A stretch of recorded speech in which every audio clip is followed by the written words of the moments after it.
Hello everyone, welcome to another Leetcode. So today we'll be doing a medium question, which is the minimum size subarray sum. So given an array of positive integers and a positive integer which is called target, we have to return the minimal length of a contiguous subarray. So that means that there are no breaks in between, of which the sum is greater than or equal to the target. And if there is no such subarray, we return 0 instead. So taking a look at example 1, we see that we have a target of 7, and there are indeed many values that can form this target. So for example, the whole array right here, when you sum it up, is at least greater than or equal to the target. So that is also a possible answer. However, what we want to do is to return the minimal.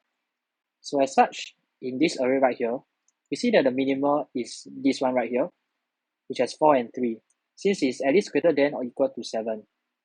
And as such, we will return an output of 2, which is the length of this contiguous subarray. Likewise, for example 2, we see that solely just one element can already help us to form the target minimally, and thus we output 1. However, for example 3, we see that it's not possible for us to hit the target, because even if we sum up this whole array, it is still less than the target value right here, and as such we return 0.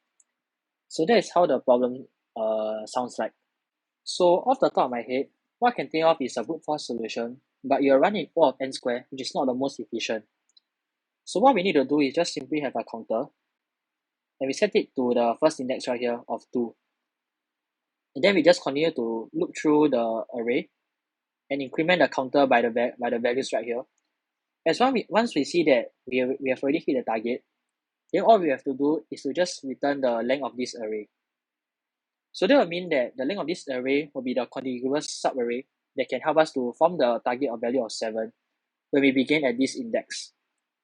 And then we just have to iterate through this same algorithm for the rest of the subarrays. So we start at 3, then go through the rest, start at 1, then go through the rest, and etc. So this will be how we can get the answer by the brute force method. However, an algorithm that we can use is a sliding window pattern approach, which will help us to run the algorithm at O(n) time, which is more efficient. So this is how the algorithm will sound like. So initially, we will have a start position and an end position.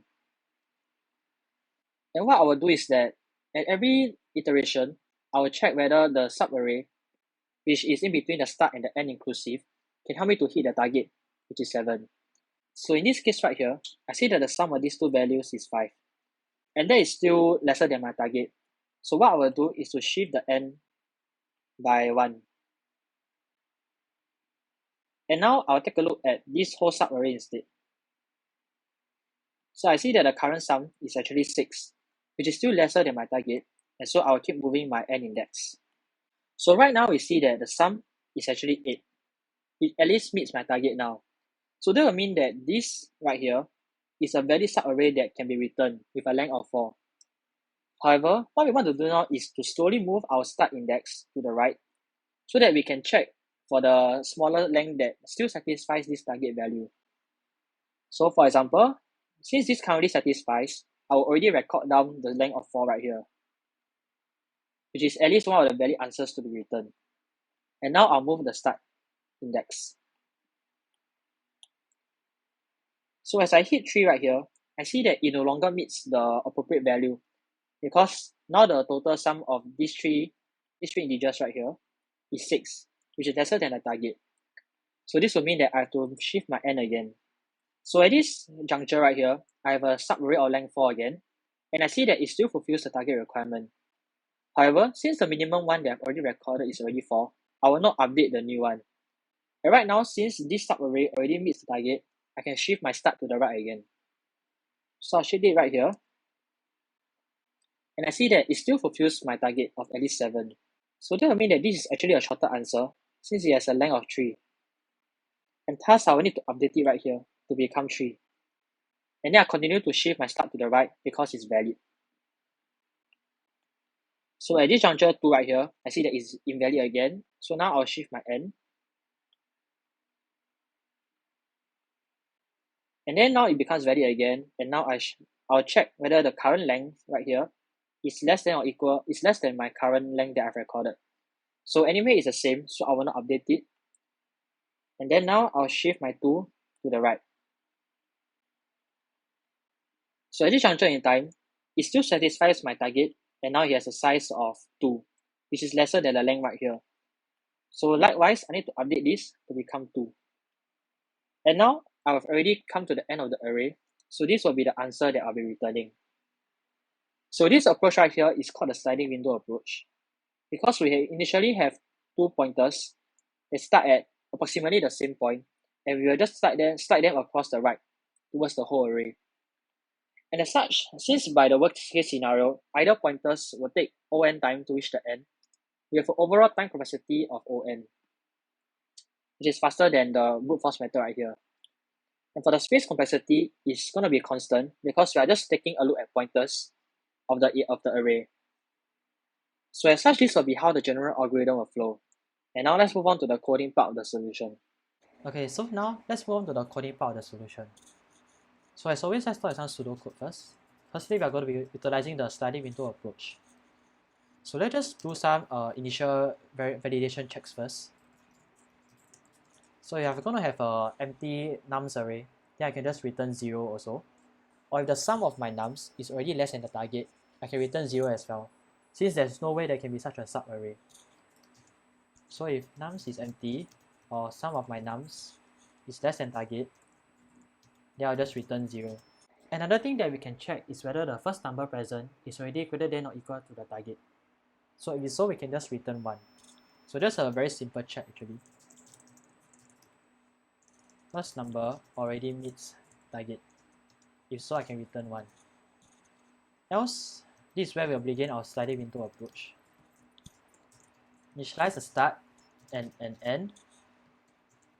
And while my subarray in between start and end is less than my target, keep increasing my end so that I can look at the new range. Else, I will move my start and keep checking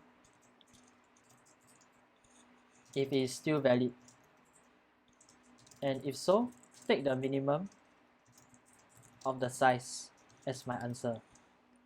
So this will be how the general algorithm will flow. So let's initialize our variables now. So I'll just have a start at 0 and an end that starts at 1 first. And I'll have a accumulating value to help me check the total value, which I'll initialize it to be at the start as well. So right now I'm looking at the first index, so you'll just register 2, for example, right here, and you'll slowly move beyond from here.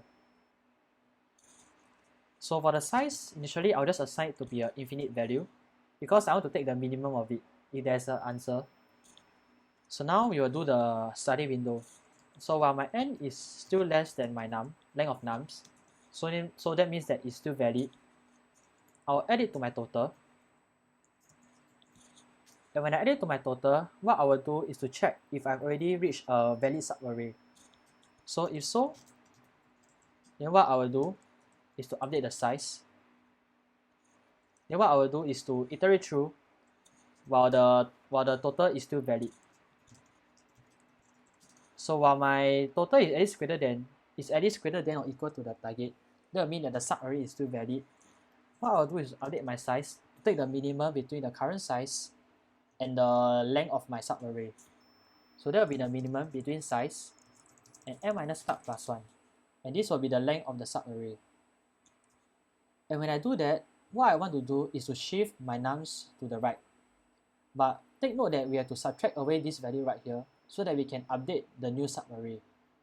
So for the total, we have to minus off from the nums at the start so that we can take away this value and continue to check whether the subsequent subarrays are valid. So once I have subtracted it, I can increment my start value. So once this is done, at the end of the day, if this if loop doesn't execute, no matter what, we still have to increment our n. This is so that we can take a look at the subsequent values to see whether they will eventually satisfy the total right here.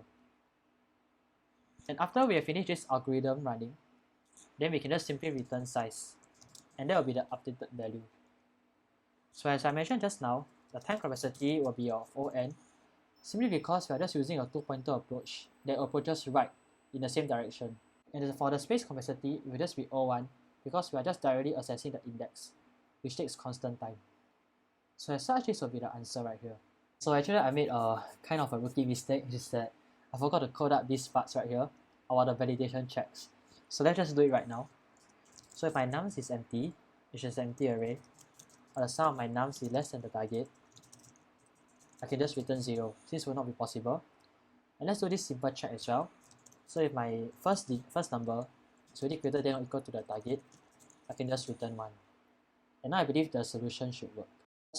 And as always, if you have any questions, then feel free to leave it in the comments down below, and I'll do my best to help. So yeah, thanks for watching.